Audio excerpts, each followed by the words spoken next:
வணக்கம் aspirants, welcome to the best coaching academy. TNPSC biology பொறுத்த வரைக்கும் ப்ரீவியஸ் இயர் கொஸ்டின் இது வரைக்கும் ஒரு 4 பார்ட்ஸா பார்த்துருக்கோம். ஓகேங்களா? பார்க்காதவங்களுக்கு கீழே டிஸ்கிரிப்ஷன் லிங்க் தரேன், போய் பார்த்துருங்க. இது வந்து 5th பார்ட். ஓகேங்களா?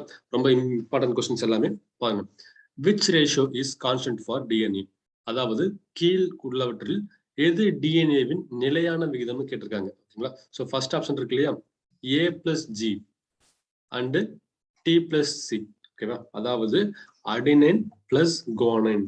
சரிங்களா? அடுத்து பாத்தீங்கன்னா தயமின் அண்ட் சைட்டோசின். இதான் வந்து நிலையான விகிதமா இருக்கும். சரிங்களா?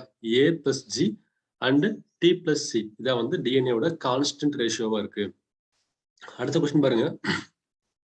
Consider the following statement. The eukaryotic cell have 4 kinds of rRNA molecules, namely 28S rRNA, 18S rRNA, 5.8S rRNA and 5S rRNA. ஓகேங்களா? அதாவது யூகேரியாட்டிக் செல்கள் 4 விதமான rRNA மூலக்கூறுகளை கொண்டிருக்கின்றன. ஓகே, அடுத்த கொஸ்டின் பாருங்க. கூற்று கொடுக்குறாங்க, காரணம் கொடுக்குறாங்க. The 28S rRNA and 5.S rRNA and 5S rRNA occur in 60S ribosomal subunit, while 18S rRNA occurs in 40S ribosomal subunit of 80S ribosomal of eukaryotes. என்ன சொல்றாங்கன்னா, யூகேரியட்ல இருக்கக்கூடிய 80S ரைபோசோம்ல 28S rRNA, 5.8S rRNA மற்றும் 5S rRNA மூலக்கூறுகள் 60S ribosome பகுப்பிலும் மற்றும் 18S rRNA 40S ரைபோசோம்களின் பகுப்பிலும் பங்கு இருக்கின்றன. சரிங்களா? So வந்து ரெண்டுமே கரெக்டா தான் இருக்கு. சரிங்களா? என்ன சொல்றாங்க, யூகேரியட்ல 4 விதமா இருக்கு. அதுல பார்க்கும்போது வந்து என்ன வந்து பகுப்புல இருக்குன்னு இருக்காங்க. சோ ரெண்டு கூற்றுமே சரியா தான் கொடுத்திருக்காங்க. So both A and B individually correct and R தான் வந்து அந்த ஏவுக்கான சரியான ரீசனாகவும் இருக்கு. அடுத்து பாருங்க. A person donating blood should have a minimum hemoglobin level of. இரத்த தானம் செய்வதற்கு முன் மனிதனில் குறைந்தபட்சம் இருக்க வேண்டிய ஹீமோகுளோபின் அளவு எவ்வளவுன்னு பாத்தீங்கன்னா 12.5 கிராம் மினிமம் இருந்தாதான் என்ன பண்ண முடியும், நம்ம ஹீமோகுளோபின் 12.5 இருந்தாதான் நம்ம பிளட் வந்து டொனேட் பண்ண முடியும். சரிங்களா? அடுத்த கொஸ்டின் பாருங்க. Which among the following atmospheric layer is most important for all biological activity? அதாவது பின்வருவனவற்றில் எந்த வளிமண்டல அடுக்கு எல்லா உயிரின செயல்பாடுகளுக்கும் காரணமா இருக்கு? ஆன்சர் பாத்தீங்கன்னா ட்ரோபோஸ்பியர். ஏன்னா ட்ரோபோஸ்பியர்ல தான் பாத்தீங்கன்னா நமக்கு என்ன இருக்குது, எல்லா உயிரின செயல்பாடும் நடக்குது. சரிங்களா? ட்ரோபோஸ்பியர் தான் ஆன்சரா இருக்கு. அடுத்து பாருங்க. என் எக்கோசிஸ்டம் மீன்ஸ், அதாவது சூழல் மண்டலம். ஓகேங்களா? எக்கோசிஸ்டம் மீன்ஸ் என் சூழல் மண்டலம் பாத்தீங்கன்னா என்பது என்ன சொல்றாங்க, biotic community and it's non living things. அதாவது வாழிடத்தில் உள்ள உயிருள்ளவை மற்றும் உயிரிழைகள். So both community, biotic community and non living things. ஓகேங்களா? வாழிடத்தில் உள்ள உயிருள்ளவை மற்றும் உயிரிழைகள் எல்லாம் சேர்ந்ததா வந்து சூழல் மண்டலமா இருக்கு. அதாவது வந்து எக்கோசிஸ்டமா இருக்கு. அடுத்தது, rejection is not occurs in when tissues or organs are transplanted from. ஓகேங்களா? திசு அல்லது உறுப்பு மாற்றம் செய்யும் பொழுது எவ்வகைகளை ஏற்றுக்கொள்ளும் அப்படின்னு பாத்தீங்கன்னா வந்து ஆப்ஷன் 1 and 2. அதாவது சேம் இண்டிவிஜுவல் இருக்கும் அல்லது பாத்தீங்கன்னா ஐடென்டிக்கல் ட்வின்ஸா இருக்கும். அதாவது என்ன பண்றோம், நம்ம ஒரு டிஷ்யூவை இல்லாட்டி ஒரு உறுப்பை வந்து ஆர்கன் டிரான்ஸ்பிளான்ட் பண்றோம்.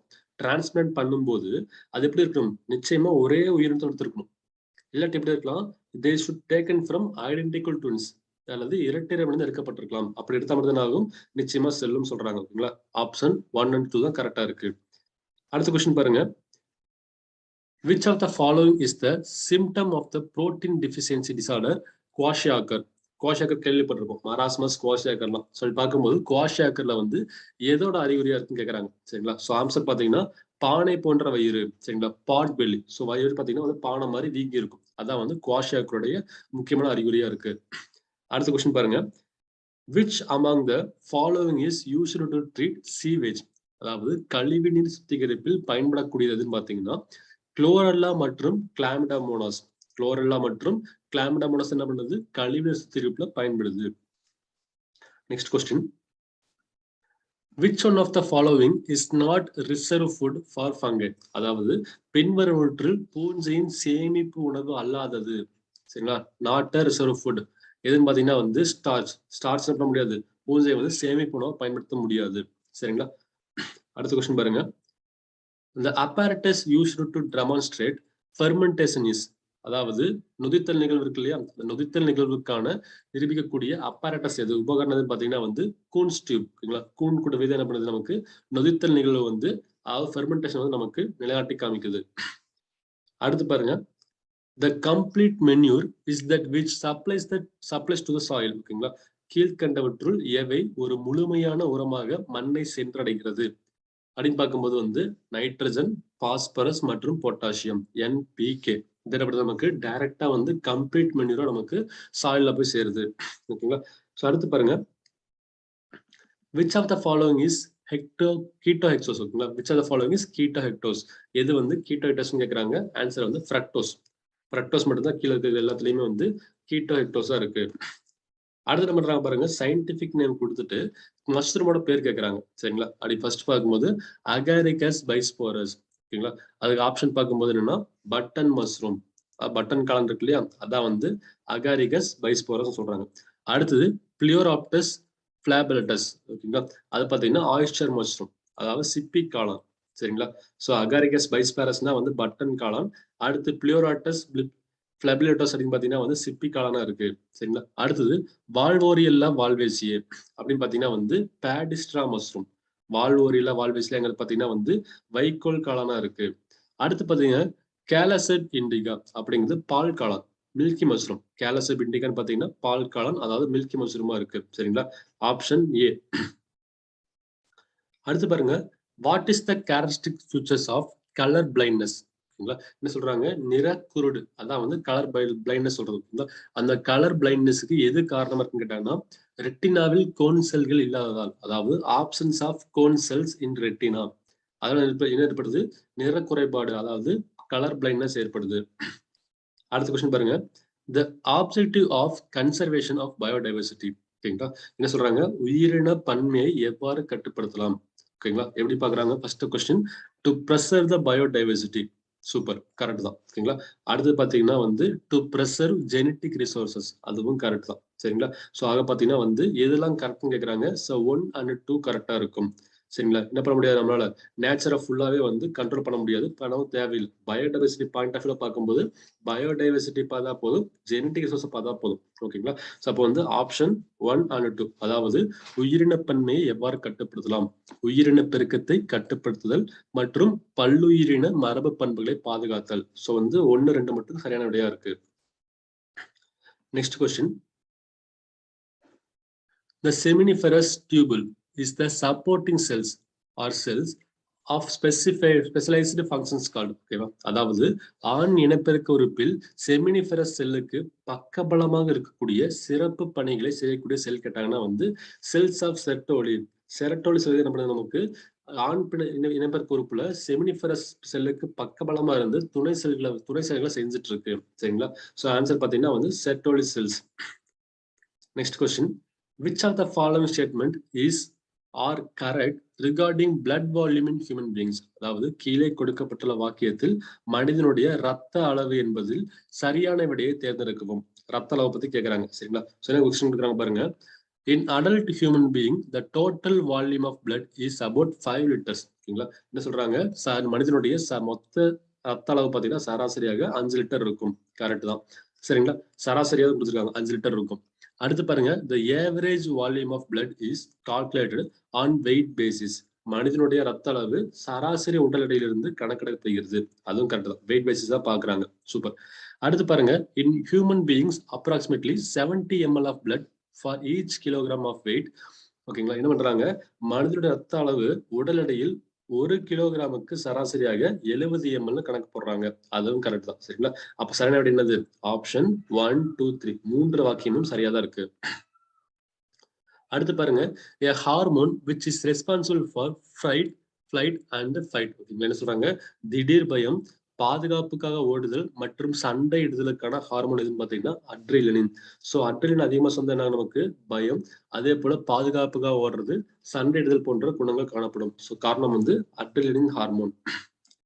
அது கொஸ்டின் பாருங்க, the principal function of centrometer is, அதாவது சென்ட்ரோமியருடைய முக்கிய பணி என்னன்னு கேக்குறாங்க. சரிங்களா? ஆப்ஷன் பார்க்கும்போது movement of chromosome to the poles. சரிங்களா? என்ன பண்றோம்? செல் பிரிதல் போது பாத்தீங்கன்னா போல்ஸ் இருக்கு இல்லையா? அதை நோக்கி இழுத்துட்டு போறதான் பாத்தீங்கன்னா சென்ட்ரோமியரோட ஃபங்க்ஷனா இருக்கு. சென்ட்ரோமியரின் முக்கிய பணி பாத்தீங்கன்னா வந்து குரோமோசோம்கள் துருவங்களுக்கு நகர்தல். இந்த மாதிரி மூவ் ஆயிட்டு இருக்கும் துருவத்தை நோக்கி.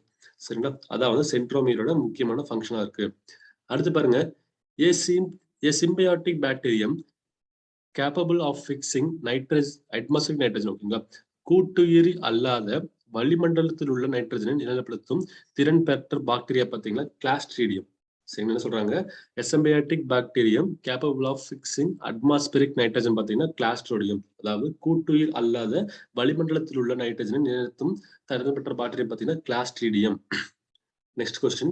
In the presence of dash, protein is differentiated from carbohydrates and fats. அதாவது புரதம் வந்து கார்போஹைட்ரேட்டுகள் மற்றும் கொழுப்புல இருந்து வேறுபடுத்தி காமிக்கிறதுனா presence of nitrogen. So nitrogen இருக்க என்ன பண்றோம், நம்ம புரதத்தையும் கார்போஹைட்ரேட் கொழுப்பையும் தனியா பிரிச்சு பார்க்க முடியுது. சரிங்களா? அப்ப நைட்ரஜன் தான் வந்து இதை பிரிச்சு பார்க்கற காரணமா இருக்கு.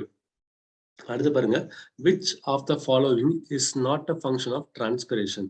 அதாவது கீழே கொடுக்கப்பட்டுள்ளதில் நீராவி போக்கின் பணி அல்லாத ஒன்றுன்னு கேட்கிறாங்க. சரிங்களா? அப்டேக் ஆஃப் வாட்டர் அது வந்து டிரான்ஸ்பிரேஷனோட ஃபங்க்ஷன் தான். சரிங்களா? கூலிங் ஆஃப் லீவ்ஸ் அதுவும் டிரான்ஸ்பிரேஷனோட ஃபங்க்ஷன் தான். அடுத்து அப்டேக் ஆஃப் மினரல்ஸ் அதுவும் ஃபங்க்ஷன் தான். அதாவது நீர் உறிஞ்சுதல், இலையின் குளிர்விப்பு, தனிமங்கள் உள்ளிழுத்தல் இது எல்லாமே நீராவி போக்கோட பணிகள். அப்ப எது இல்லைன்னு பாத்தீங்கன்னா தனிமங்கள் வெளியேறுதல். சரிங்களா? அப்போ வந்து எது பணி இல்லைன்னு கேட்டாங்கன்னா வந்து தனிமங்கள் வெளியேறுதல், அதாவது எக்ஸ்கிரீஷன் ஆஃப் மினரல்ஸ் தான் வந்து டிரான்ஸ்பிரேஷனோட ஃபங்க்ஷன் கிடையாது. சரிங்களா? ஆப்ஷன் பி தான் வந்து இந்த கொஸ்டினுக்கு சரியான விடையா இருக்கு. அடுத்த கொஸ்டின் பாருங்க, இன் ஃபாரன்சிக் சயின்ஸ், ஓகேவா, அதாவது தடயவியல் ஆய்வு இருக்குல்லையா, அதுல in forensic science dash has become useful technology to identify and found relationship of a person. தடயவியல் அறிவியலில் ஒரு மனிதனை அடையாளம் காணுதல் மற்றும் உறவின் முறையை கண்டறிய உதவும் தொழில்நுட்பம் எதுன்னு கேட்டாங்கன்னா DNA finger printing. DNA finger printing என்ன பண்ணுது, நமக்கு ஒரு மனுஷனுடைய ஐடென்டிட்டி கண்டுபிடிக்க பயன்படுது. சரிங்களா? அடுத்து பாருங்க, both extra and intra cellular digestions takes place in. அதாவது செல்லுக்கு உள்ளேயும் மற்றும் செல்லுக்கு வெளியேயும் செரிமானம் நடைபெறும் உயிரினம் பாத்தீங்கன்னா வந்து டியூகியூசியா. டியூகியூசியா என்ன பண்ணுது, நமக்கு both extra and intra cellular digestion, அதாவது செல்லுக்கு உள்ளேயும் செல்லுக்கு வெளியேயும் செரிமானம் நடக்கக்கூடிய உயிரினம் பாத்தீங்கன்னா டைகூசியாவா இருக்கு. அடுத்த கொஸ்டின் பாருங்க, consider the following statements. Okay, என்ன சொல்றாங்க? சிமியஸ் சியமிஸ் ட்வின்ஸ் மீன்ஸ், சியாமிஸ் இரட்டையர்கள் என்பது எப்படி இருப்பாங்க பாத்தீங்கன்னா twins fails to separate completely from each other. So Siamese இரட்டையர்கள் என்ன பண்ண முடியாது, கம்ப்ளீட்டா பிரிக்க முடியாது. அடுத்து பாத்தீங்கன்னா வந்து ட்வின்ஸ் ஹேவ் நோ வேரியபிலிட்டி. ரெண்டு பேத்துக்கு இடையில வந்து வேறுபாடு இருக்காது. ஸோ சியாமிஸ் இரட்டையர் அப்படிங்கிறவங்க பாத்தீங்கன்னா பிரிக்கவே முடியாது, கம்ப்ளீட்டா பிரிக்க முடியாது. அட் த சேம் டைம் ரெண்டு பேத்துக்கு இடையில வந்து கொஞ்சம் டிஃபரன்ஸே இருக்காது. ஓகேங்களா? அந்த மாதிரி இருக்குங்கன்னா சியாமிஸ் இரட்டையர்கள், சியாமிஸ் ட்வின்ஸ் சொல்லுவோம். ஓகேங்களா? ஆப்ஷன் வந்து கரெக்ட் தான். போத் 1 and 2 ரெண்டுமே கரெக்டா தான் கொடுத்துருக்காங்க. சரிங்களா? அடுத்து பாருங்க, கிராஃபின் ஃபாலிகுல் ஆர் கேரக்டரிஸ்டிக்லி ஃபவுண்ட் இன். ஓகேங்களா? கிராஃபின் ஃபாலிகுல் என்பது டேஷின் பண்பாக உள்ளது. அதாவது பாத்தீங்கன்னா ஓவரி ஆஃப் மம்மல், பாலூட்டியின் அண்டகமா இருக்கக்கூடியது. சரிங்களா? கிராஃபின் ஃபாலிகுல் பாத்தீங்கன்னா பாலூட்டியின் அண்டகத்தோட பண்பா இருக்கு. அதாவது it's a characteristic found in ovary of mammal. ஓகேங்களா? அடுத்து பாருங்க, which of the following is called biological catalyst. ஓகேங்களா? சோ வந்து கீழ்கண்டவற்றுள் எது உயிரியல் வினையூக்கியாக பயன்படுகிறது? சோ பயாலஜிக்கல் கேட்டலிஸ்ட் உயிரியல் வினையூக்கியாக பயன்படுகிறது பாத்தீங்கன்னா என்சைம். என்சைம் இருக்குல்லையா, அது என்ன பண்ணுது, நமக்கு பயாலஜிக்கல் கேட்டலிஸ்டா வந்து செயல்படுது, உயிரியல் வினையூக்கிய செயல்படுது. அடுத்த கொஸ்டின் பாருங்க, the process of transfer of genetic information from DNA to RNA. அதாவது மரபின தகவல்களை டிஎன்ஏவிலிருந்து ஆர்என்ஏவிற்கு மாற்றும் செயல் பாத்தீங்கன்னா டிரான்ஸ்கிரிப்ஷன். மரபின தகவல்களை டிஎன்ஏவிலிருந்து ஆர்என்ஏவிற்கு மாற்றும் செயல் பாத்தீங்கன்னா டிரான்ஸ்கிரிப்ஷனா இருக்கு. சரிங்களா? முக்கியமான விஷயம் அது. அடுத்து பாருங்க, endangered plant species are conserved through. அதாவது அழிந்து போகும் தாவர இனங்களை எவ்வாறு பாதுகாக்கலாம் அப்படின்னு பாத்தீங்கன்னா in vitro and in vivo. ஓகேங்களா? சோ என்ன பண்ணலாம், என்டேஞ்சர்டு பிளான்ட் ஸ்பீசிஸை in vitro and in vivo மூலமா என்ன பண்ணலாம், நம்ம கன்சர்வ் பண்ணலாம், பாதுகாக்கலாம். ஓகேங்களா? சோ அடுத்து பாருங்க, sickle cell anaemia is due to. அதாவது சிக்கிள் செல் அனிமியா அப்படிங்கிற நோய்க்கு காரணமா இருக்கிறது பாத்தீங்கன்னா ஜீன் தான். ஓகேங்களா? சோ ஜீன் தான் வந்து சரியான விடை. ஜீன் என்ன பண்ணுது, சிக்கிள் செல் அனிமியாவுக்கு காரணமா இருக்கு. Next question, The matrix of blood is known as, ஓகேங்களா, ரத்த மேட்ரிக்ஸ் எனப்படுவது என்னன்னு கேட்டாங்கன்னா வந்து plasma. The matrix of blood is known as plasma. ஓகேங்களா. ஸோ அடுத்து பாருங்க, the wood and bark of coniferous have special channels filled with, ஓகேங்களா. ஸோ resins என்ன விஷயம் பார்த்தீங்கன்னா வந்து ஊசி இலை மரங்களின் கட்டை மற்றும் பட்டைகள் சிறப்பு வழிகள் கொண்டு இவற்றால் நிரம்பி காணப்படும். பிசின் இருக்கு இல்லையா, ஊசிலை கடல பாத்தீங்கன்னா மரத்துல என்ன இருக்கும், பிசின் இருக்கும், ஓகேங்களா. அதான் சொல்றாங்க. So the wood and the bark of conifers have special channels filled with resins. அதாவது ஊசிலை மரங்களின் கட்டைகள் மற்றும் பட்டைகள் சிறப்பு வழி கொண்டு நிரம்பி காணப்படும். ஏன்னா பாத்தீங்கன்னா வந்து பிசின் தான் ஆன்சரா இருக்கு. ஸோ பிசின், ரெசின் தான் ஆன்சரா இருக்கு.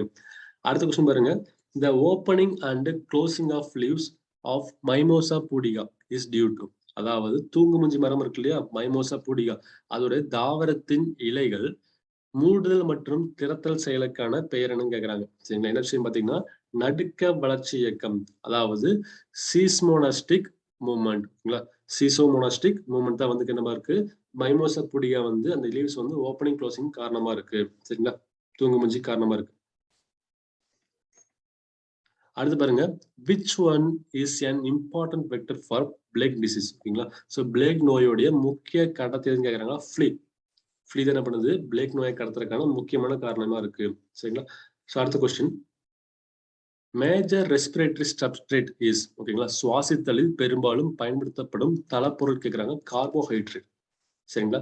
த major respiratory substrate is carbohydrate. சுவாசித்தலில் பெரும்பாலும் பயன்படுத்தப்படும் தடைப்பொருள் பார்த்தீங்கன்னா, தளப்பொருள் பார்த்தீங்கன்னா கார்போஹைட்ரேட்டா இருக்கு. அடுத்தது, who is known as father of taxonomy, அதாவது ஃபாதர் ஆஃப் டாக்ஸானமி, வகைப்பாட்டியலின் தந்தை என்று அழைக்கப்படுபவர் கரோலஸ் லின்னேயஸ். சரிங்களா. ஃபாதர் ஆஃப் டாக்ஸானமி யாரு, கரோலஸ் லின்னேயஸ். அதாவது வகைப்பாட்டியலின் தந்தை யாருன்னு பாத்தீங்கன்னா கரோலஸ் லின்னேயஸ் தான். சரிங்களா. அடுத்து பாருங்க, among the 4 stages in oxidation of glucose, which one is common in all organisms? ஓகேவா. என்ன சொல்றாங்க, குளுக்கோஸ் ஆக்சிஜனேற்றம் நடைபெறும் நிகழ்வு 4 ஸ்டேஜ்ல நடக்குது. ஓகேங்களா. இந்த நிகழ்வு எல்லா உயிரினங்களும் காமனா இருக்க கேட்டாங்கன்னா கிளைகாலிசிஸ். ஓகேங்களா. ஸோ குளுக்கோஸ் ஆக்சிஜனேற்றம் நடைபெறும் 4 நிலைகளில் எந்த நிகழ்வு எல்லா உயிரினத்துக்கும் காமனா இருக்கு அப்படி பாத்தீங்கன்னா கிளைகாலிசிஸ் தான் ஆன்சரா இருக்கு. ஓகேங்களா. கிளைகாலிசிஸ் தான் வந்து எல்லா உயிரினங்களும் காமனா நடக்கக்கூடிய ஒரு குளுக்கோஸ் ஆக்சிஜனேற்றம் இருக்கு. அடுத்து பண்றாங்க, ஸோ வந்து ஒரு ஃப்ரூட்ஸ் கொடுத்துருக்காங்க, சைட்லேயே பார்த்தீங்கன்னா வந்து அதில் கூடிய ஆசிட்ஸ் கேட்குறாங்க. சரிங்களா. ஸோ முக்கியமான விஷயம், ஸோ பார்த்துங்க, லெமன் அப்படின்னா சிட்ரிக் ஆசிட் தான். லெமன் வந்து சிட்ரிக் ஆசிட்டா இருக்கு. அடுத்து பார்த்தீங்கன்னா வந்து ஆப்பிள், அதில் வந்து மாலிக் ஆசிட் இருக்கு. ஆப்பிள்ல வந்து மாலிக் ஆசிட். அதே போல கிரேப்ல பார்த்தீங்கன்னா வந்து நமக்கு என்ன இருக்கு, டார்டாரிக் ஆசிட் இருக்கு. அதே போல டொமேட்டோல பார்த்தீங்கன்னா ஆக்சாலிக் ஆசிட் இருக்கு. சரிங்களா. ஸோ லெமன், எலுமிச்சை இருக்கு இல்லையா, எலுமிச்சையில பார்க்கும்போது உங்களுக்கு என்ன இருக்குன்னு பார்த்தீங்கன்னா சிட்ரிக் ஆசிட், எலுமிச்சையில சிட்ரிக் ஆசிட். அதே போல ஆப்பிள்ல மாலிக் ஆசிட், திராட்சையில டார்டாரிக் ஆசிட். அதே போல தக்காளியில பார்த்தீங்கன்னா வந்து ஆக்சாலிக் ஆசிட். முக்கியமான கொஸ்டின்ஸ் இந்த மாதிரி கேட்க வாய்ப்பு இருக்கு. அடுத்து பாருங்க, the project tiger in India started as, அதாவது புலிகளுடைய பாதுகாப்பு திட்டம் இந்தியாவில் துவங்கப்பட்ட ஆண்டு வந்து 1973. முக்கியமான கொஸ்டின், நிறைய தடவை கேட்டிருக்காங்க. சரிங்களா. ஸோ புலிகள் பாதுகாப்பு திட்டம் வந்து இந்தியாவில் துவங்கப்பட்ட ஆண்டு 1973. அடுத்து பாருங்க, ஹெச்ஐவி சைஸ் இஸ் அபவுட், ஓகேங்களா. ஹெச்ஐவி வைரஸ் இருக்கு இல்லையா, அதோட சைஸ் கேட்கறாங்கன்னு சொல்றாங்க பாத்தீங்கன்னா 100ல இருந்து 140 மைக்ரோமீட்டரா இருக்கு. சரிங்களா. 100ல இருந்து 140 மைக்ரோமீட்டர் தான் ஹெச்ஐவி சைஸா இருக்கு. Next question, which one is the largest cells in white blood corpuscles, ஓகேங்களா. சொல்லி சொல்றாங்க, கீழ்கண்டவற்றில் மிகப்பெரிய ரத்த வெள்ளை அணுக்கள் எவன்னு பாத்தீங்கன்னா வந்து மோனோசைட்டுகள். இதை வந்து இருக்கலே மிகப்பெரிய ரத்த வெள்ளை அணுக்களா இருக்கு. So monocytes are the largest cell in white blood கார்பஸ்குலஸா இருக்கு. சரிங்களா. ரத்த வெள்ளை அணுக்கள்ல வந்து மிகப்பெரிய உயிரினம் பார்க்கும்போது மோனோசைட்களா இருக்கு.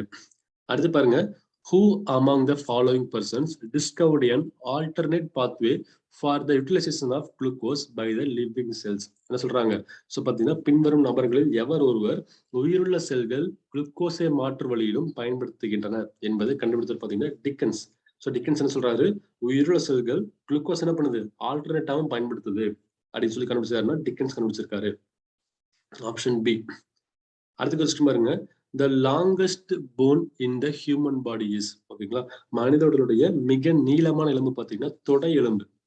தொடர்ந்து பாத்தீங்கன்னா மிக நீளமான எலும்பா இருக்கு. ஸோ ஃபெமர் ஓகேங்களா. என்ன சொல்றாங்க, மனிதனுடைய பாடியில வந்து மிக நீளமான லாங்கஸ்ட் போனா இருக்கிறது பாத்தீங்கன்னா வந்து ஃபெமரா இருக்கு. அதாவது தொடை எலும்பு தான் வந்து மிக நீளமா இருக்கு. அடுத்து பாருங்க, which year new rabies vaccine was discovered. அதாவது ரேபிஸுக்குரிய புதிய தடுப்பூசி மருந்து எந்த ஆண்டு கண்டுபிடிக்கப்பட்டது? 1980. ஓகேங்களா. என்ன பண்ணிருக்காங்க, ரேபிஸ்க்கு வந்து புதிய தடுப்பூசி மருந்து வந்து 1980 கண்டுபிடிச்சிருக்காங்க. ஸோ இப்போ ரீசெண்டா நம்ம எல்லாருமே கொரோனா அஃபெக்ட் ஆயிருந்தோம். ஓகேங்களா. அப்ப என்ன பண்றாங்கன்னா, கண்டிப்பா வரக்கூடிய கொஸ்டின்ஸ் எல்லாமே பாத்தீங்கன்னா இந்த வைரஸை பத்தி, இன்ஜெக்ஷனை பத்தி எல்லாமே கொஸ்டின் கேட்டுட்டு இருக்காங்க. ரீசெண்டா யூபிஎஸ்சி எக்ஸாம்லயும் கேட்டிருந்தாங்க. அதே போல போன வருஷம் நடந்த குரூப் 1 பிரிலிம்ஸ்லயும் பாத்தீங்கன்னா வைரஸை பத்தி நிறைய கொஸ்டின் கேட்டாங்க. அதே போல வந்து சானிடைசேஷன் பத்தி கொஸ்டின் கேட்பாங்க. அப்போ வந்து நம்ம என்ன பண்ணணும், வைரஸ், பாக்டீரியா, அதே போல தடுப்பூசி, டிசீஸ் இந்த மாதிரி கொஸ்டின்ஸை தரவா வச்சுக்கணும். கண்டிப்பா எக்ஸாம் கேட்டுட்டே இருப்பாங்க. அப்படி பார்க்கும்போது என்ன வருது, ராபிஸுக்குரிய புதிய தடுப்பூசி மருந்து எந்த ஆண்டு கண்டுபிடிக்கப்பட்டது? 1980s. அடுத்து பாருங்க, ஒரு மேட்ச் ஆஃப் ஃபாலோயிங் கொடுக்குறாங்க. ஓகேங்களா. ஸோ கார்பஸ் லூட்டியம், அதுக்கு சார்ந்த ஒண்ணு பார்க்கும்போது என்ன சொல்றாங்கன்னா வந்து கார்பஸ் அல்பிகன். கார்பஸ் லூட்டியம் பாத்தீங்கன்னா சார்ந்த ஒண்ணு வந்து கார்பஸ் அல்பிகன்ஸ். அதே போல கிராஃபியன் ஃபாலிகிள்ஸ், அதுக்கு பாத்தீங்கன்னா வந்து தீகா இன்டர்னா. தீகா இன்டர்னா வந்து கிராஃபியன் ஃபாலிகிள் சம்பந்தப்பட்ட ஒண்ணு. அடுத்து செர்டோலி செல்ஸ், அது பாத்தீங்கன்னா இன்ஹிபிடின். அடுத்தது லெடிக் செல்ஸ், லெடிக் செல் அல்லது லீடிக் செல்ஸ் பாத்தீங்கன்னா வந்து டெஸ்டோஸ்டிரான். ஓகேங்களா. சோ பாருங்க, கார்பஸ் லூட்டியம் அப்படிங்கிற வந்து கார்பஸ் அல்பிகன்ஸ். அடுத்தது கிராஃபியன் ஃபாலிகுல்ஸ் அப்படிங்க பாத்தீங்கன்னா வந்து தீகா இன்டர்னா சம்பந்தப்பட்டது. அடுத்தது செர்டோலி செல்கள் பாத்தீங்கன்னா இன்ஹிபிடின் சம்பந்தப்பட்டது.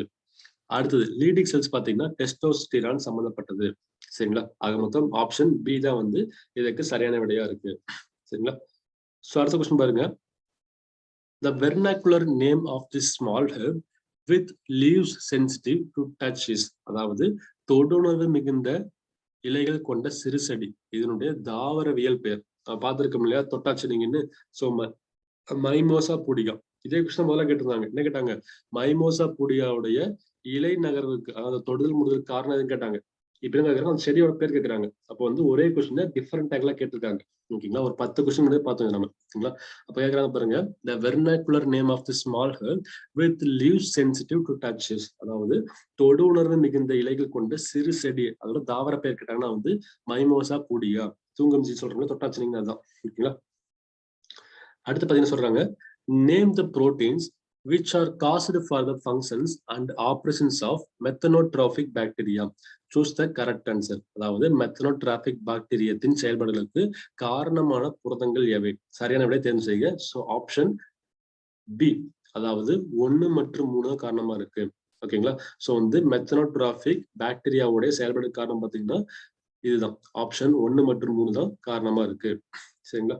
ஸோ அடுத்து பாருங்க, பைனாமியல் ஆஃப் வில்வம் இஸ். ஓகேங்களா. என்ன சொல்றாங்க, அந்த வில்வம் தாவரத்துடைய இருசொல் பெயர், தாவரவியல் பெயர் கேட்கறாங்க. சோ பாத்தீங்கன்னா வந்து ஏகில் மார்மிலாஸ். ஓகேங்களா. ஏகில் மார்மிலாஸ் தான் பாத்தீங்கன்னா வில்வம் ட்ரீக்கான பெயரா இருக்கு, இருசொல் பெயர். ஓகேங்களா. அடுத்து பாருங்க, அட்வான்ஸ்டு ஃபேமிலி ஆஃப் மோனோகாட்டிலிடனைஸ். ஓகேங்களா. ஸோ மோனோகாட்டிலிடன் இருக்கு இல்லையா, ஒரு வித்திலை தாவர குடும்பத்துல வந்து இருக்கக்கூடிய மேம்பாடு அடைந்த தாவரம் குடும்பம் பாத்தீங்கன்னா வந்து ஆர்கிடேசி. அதாவது அட்வான்ஸ்டு ஃபேமிலி ஆஃப் மோனோகாட்டிலிடன், அதாவது என்ன சொல்றாங்க, ஒரு வித்திலை தாவர குடும்பத்தில் இருக்கக்கூடிய மேம்பாடு அடைந்த குடும்பம் பார்க்கும்போது ஆர்கிடேசி. அடுத்த கொஸ்டின் பாருங்க, pick the odd one out. ஓகேங்களா. சோ தொடர்பு இல்லாத ஒண்ணு தேர்ந்தெடுக்கணும். என்ன சொல்றாங்க பாத்தீங்கன்னா வந்து ஏடிபி. ஓகேங்களா. இப்ப சொல்றாங்க ஏடிபி வந்து அடினோசின் ட்ரைபாஸ்பேட். கரெக்ட் தான். ஓகேங்களா. அடினோசின் ட்ரைபாஸ்பேட் வந்து ஏடிபி. அடுத்து பாருங்க, எஃப்ஏடி பிளாவின் அடினின் டைநியூக்ளியோடைடு, அதுவும் கரெக்ட் தான். சரிங்களா. அடுத்து பாத்தீங்கன்னா என்ஏடி நிக்கோடினமைடு அடினைன் டைநியூக்ளியோடைடு, அதுவும் கரெக்ட் தான். அப்ப பொருத்தம் இல்லாத ஒண்ணுன்னு பாத்தீங்கன்னா இருக்கும், கடைசி ஒண்ணு இருக்கு இஎம்பின்னு, அதான் இருக்கும். இஎம்பி பாத்தீங்கன்னா எம்டன் மேயர் ஹேவ் பர்னஸ் குடுக்குறாங்க. சோ அது தப்பா இருக்கு. சரிங்களா. சோ பாத்தீங்கன்னா வந்து மத்த எல்லாமே கரெக்டா இருக்கு. ஸோ ஏடிபி, எஃப்ஏடி, என்ஏடி வந்து கரெக்டா கொடுத்துருக்காங்க. தனித்து நிற்கிறது பொருத்தம் இல்லாத ஒண்ணு பாத்தீங்கன்னா வந்து 4வது ஆப்ஷனா இருக்கு.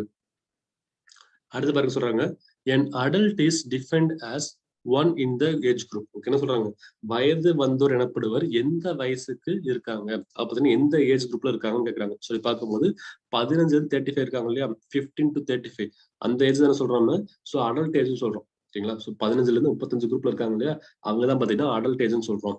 அவங்கதான் வந்து வயது வந்தோர்னு சொல்றோம். அடுத்து பாருங்க, a newly discovered organ could change one understanding of human anatomy is. என்ன சொல்றாங்க, மனித உடற்கூறியல் பற்றிய நமது புரிதலை மாற்றக்கூடிய புதிதாக கண்டுபிடிக்கப்பட்ட உறுப்பு கேட்டாங்க வந்து இன்டெஸ்டினியம். இல்ல, இன்டெஸ்டினியம். ஓகேங்களா, அது முக்கியமா இருக்கு. சோ அதை என்ன பண்ணுது, மனித உடற்கூறியல் பத்தி படிக்கும்போது, அதாவது ஹியூமன் anatomy பத்தி படிக்கும்போது நம்ம புரிதலை மாற்றக்கூடிய புதிதாக கண்டுபிடிக்கப்பட்ட உயிரிழப்பா இருக்கு. சரிங்களா, இன்டெஸ்டினியம் தான் காரணமா இருக்கு. ஓகே ஃப்ரெண்ட்ஸ், இந்த வீடியோல பாத்தீங்கன்னா வந்து பயாலஜி ப்ரீவியஸ் இயர் கொஸ்டின்ஸை பார்ட் 5 பார்த்துருக்கோம். ஓகேங்களா, ஸோ நெக்ஸ்ட் வீடியோல பாத்தீங்கன்னா வந்து ரிமைனிங் கொஸ்டின்ஸ் ஃபுல்லா பார்த்துடலாம்.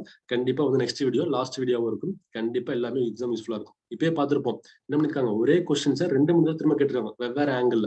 புரியுதுங்களா, அப்ப ப்ரீவியஸ் இயர் கொஸ்டின் கண்டிப்பா கேட்க வாய்ப்பு இருக்கு. ரொம்ப யூஸ்ஃபுல்லா இருக்கும். ஓகேங்களா, அதனால வந்து கண்டிப்பா யூட்டிலைஸ் பண்ணிக்கங்க. Thank you so much.